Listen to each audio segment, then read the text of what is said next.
Hello and namaste, my beautiful friends. I'm Jill Loftus of Nuit Astrology. Welcome to your planetary energy forecast for the week of May the 13th, 2024. This is a pretty exciting week. I actually am really excited about the astrology this week. I think there's some beneficial blessings. There's some magical synchronicities that will take place this week. And I really feel like there's some turning points to be had, some traction to be gained, and some decisions that are coming your way. So, very powerful astrological week. Now, we start off the week with a movement of Mercury out of shadow, finally out of shadow. Oh my goodness. I don't know about you, but it's been a lot. But finally, Mercury emerges and you will be able to move forward. You'll feel some momentum on Monday. We also have a beautiful connection between Venus and Saturn on that day. So there's some sticking power between that Taurus and Pisces area of life. There's a connection there. It's a sextile, so it's just a sexy little connection, but you have to take advantage of it. But there's some little luck or blessing. And then we also have the kind of ground shaking, literally, meeting of Uranus in the sky with the sun in Taurus. Now, I think you'll be rolling out of the weekend into the week, feeling that energy. And it can be very volatile. Remember that Uranian energy is about breakthroughs. It's about sudden shocking events. It is very electrical in nature, the higher octave of Mercury, so to speak, very much related to technology and in the sign of resources. You know, a good Taurus energy doesn't really like the kind of lightning strike, electrical jolts of the Uranian energy. And so it can feel a little awkward. There could be sudden fluctuations in weather. There could be issues with the planet herself, Mother Gaia. She may have some structural issues. This could be in play all week as well, because not only do we have the meeting of Uranus with the sun, but Venus is on her way to meet Uranus as well. And Jupiter will be touching the sun at the end of the week. This is so much energy in Taurus, right? So I want you to make sure that you take and embrace the higher vibrational Taurus qualities of staying steady, slow, committed, patient, stay really grounded, slow down, get outside, be in nature, let nature give you some cues about how to respond to change, how to understand and integrate change into your life. But there could be this like real feeling of wanting to break through, break free, let go, burn down kinds of energies with that Uranian contact with the sun. So just watch that volatility as we enter the week, right? I'm really loving the Venus-Saturn connection. I think that will really help to solidify, help to show you where the blessings are and where you can lock things in to stabilize and really create something good out of this contact. Now, the next thing to take note of is we have a little tense aspect beginning to form this week as well. And that is from Mercury. Mercury out of shadow, very exciting. Begins to move forward, gets to the very, very tail end of Aries. Well, at that late degree of Aries, it's still going to have this little bit of grr, right, to that Mercury. And is immediately going to step into Taurus and into a square, a difficult angle with Pluto. So verbal power struggles, mental power struggles, kind of a negative mindset, a destructive mindset. This could tone the whole week, and you have to watch that you don't get too caught up in those thought forms, because you might miss some of the good stuff that's happening this week if you're all caught up in this mental grr of Mercury square Pluto. So people will be in their feels, people will be in their argumentative modes, people will be really wanting to like show you who's the boss, right?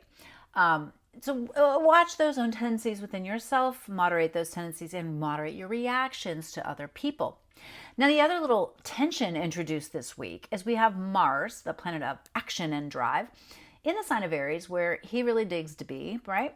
He's going to come in contact with the North Node in Aries in the middle of the week, and therefore be across the sky from the South Node in Libra. Now, back in April, we had these repeated contacts of Mercury and the nodes, Chiron and the nodes, really highlighting relationships, how to be independent within the context of your relationships, the parts of your relationships that are not functioning well, showing you where the communication's off, showing you where you've been self-sacrificing or sacrificial. And so this meeting of Mars is really going to want you to do something about these things. Now, hopefully it will show you the way to move forward in the beneficial relationships in your life, how to restructure them, the actions that you need to take. But it could also give you this kind of like, quick decision making, especially with that negative mental vibe happening with the Mercury and the Pluto. This Mars in the North Node might just be like, yeah, well, forget it, I'm out, I'm done. And you might by the next week look back and be like, what did I do? Because especially with that Uranian energy, the Uranian energy can make it so that you just feel limited, you feel restricted, and you look around and you're like, it must be your fault that I can't do what I want. It must be your problem. This must be you. And sometimes we can misdirect our energies. And so I want you to be careful. I want you to be wise. I want you to be discerning, especially in your relationships and partnerships this week and in the actions that you take. Be aware of the consequences of your actions. Now, I want you to also keep an eye on the 15th because we've got a moon void, 12:41 p.m. until 5:33 p.m. Pretty long moon void, pretty substantial. So watch as far as contracts, making decisions, things of that nature. And then the precise difficult angle, Mercury Pluto is on the 17th. But remember, Pluto fires early and late. I think you're going to feel that all week.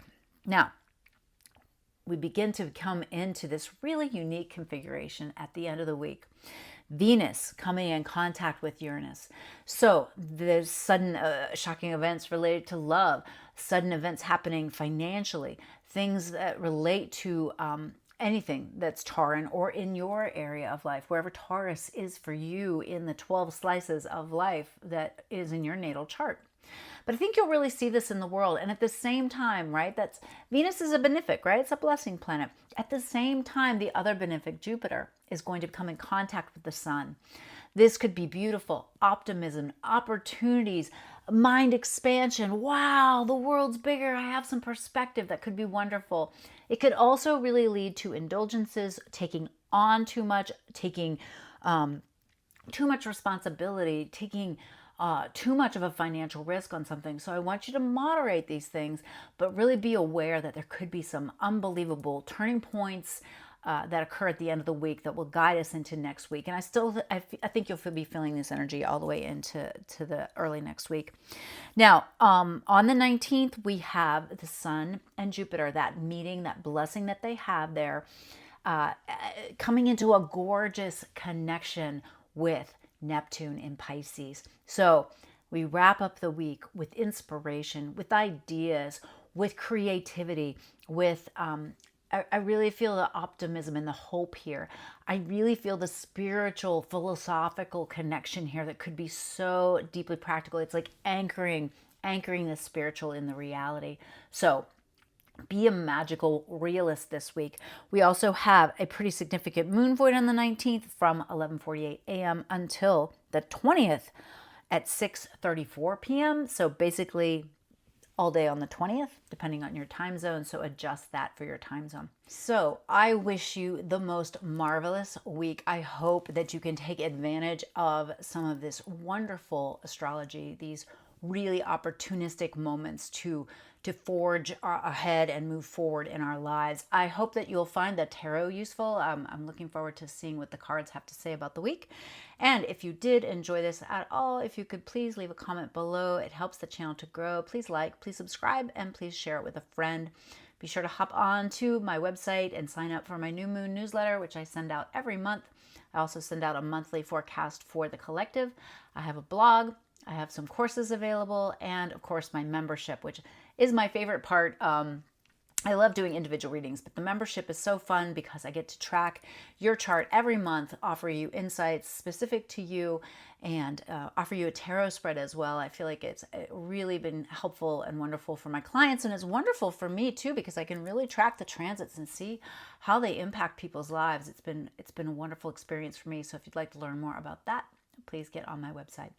All right, I'll see you in the tarot. Hello, my beautiful friends. Let's take a look at the Isis Lotus Tarot spread for this pretty interesting week.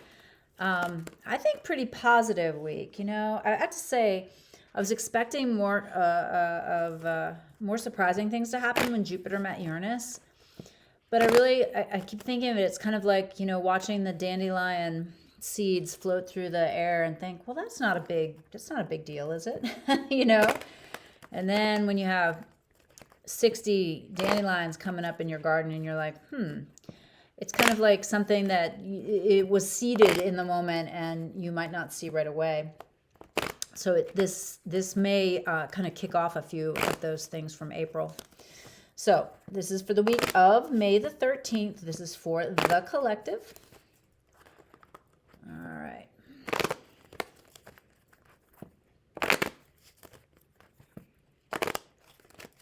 All right, cards are ready. So the first card here is going to be the basic influence of the past, what we've been dealing with in the past.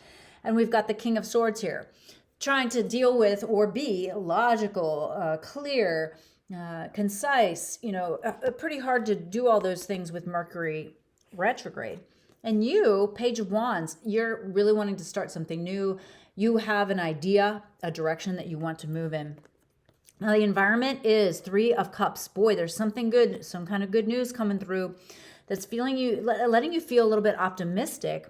But as these things come together, it might not go exactly according to plan. Like Uranus kind of, it almost has to be sudden or shocking or something that you didn't think of. And so it's possible that you will have a moment this week, and this could even just be that Pluto Mercury square, of focusing on the negative and not looking at the positive. So make sure you've got your attitude of gratitude. You're looking at things positively, abundantly during the week. Now the key card of the future, well, hello, it's the Devil. That's interesting. Now, I always think of the Devil as being just super passionate. It could be a darker energy, a manipulative energy. It could be an addiction or somebody who's addicted to something. It could be someone being manipulative. I mean, it really totally speaks to potentials with that square Mercury Pluto, but also the Mars North Node situation. So the devil says, be wise. All right. So what are the two energies in play in the future? Well, we've got the Knight of Pentacles, wanting to take action, practical actions and move forward, or Justice. So weighing out our options, trying to make a good decision, trying to be fair and balanced. Near future key card, Queen of Pentacles. Whatever you do, be grounded, be practical, pay attention to the money, honey. All right, and this is modified by the Knight of Pentacles side, the Lovers. A good situation coming your way. Wow, over here on the Justice side, we've got the full infinite possibilities. Some major arcana popping up here. Now, over on this Knight of Pentacles sides, we also have this Six of Swords, which indicates once you get the idea moving forward, it'll take you to the right place. It'll take you to a better place. With the Justice and the Fool, well, here's the Eight of Cups, the Walk Away card. Now, two possible outcomes or progressions. Over here on the Knight of Pentacles side, we have the Death card. Wow. Okay, major ending. Over on the Justice side, we have the Magician. Yeah, the cards are really showing us it's a big week, just like I thought it was going to be. Over on the Knight of Pentacles side, we've also got the Page of Pentacles. So even though this perfect thing comes true, something's got to end, and then there's a new development here. And over on the Justice side, we've got the Seven of Pentacles, which says, yeah, you know what you want or need, but make sure that you're thinking long-term, big picture. So we start out in this space of trying to be logical and practical. We have a new idea we want to initiate. We have a good feeling about it, but something could happen this week that kind of throws us off our game. So we've got to stay positive, but also watch out for the deeper, darker emotional reactions and also tricky people. Now, one way to deal with it is to move forward with this idea that you have, this practical idea. Pay attention to the money. The right people, right situation will show up. It will take you to a better place, but then you'll have to end something in order to start something new. The other possibility is that you're weighing out, trying to make this decision, trying to make the right decision. You have to be practical and grounded. The Fool lets you know that the possibilities are endless. So don't think, oh, anything couldn't happen, because this is a week that anything could happen. Now, you'll have to walk away from something in order to move towards this thing that the Magician is bringing to you, and think about your long-term future. So, yeah, this week is just as powerful and intense as I thought it might be. So I hope you found this useful, helpful, and I wish you a wonderful week.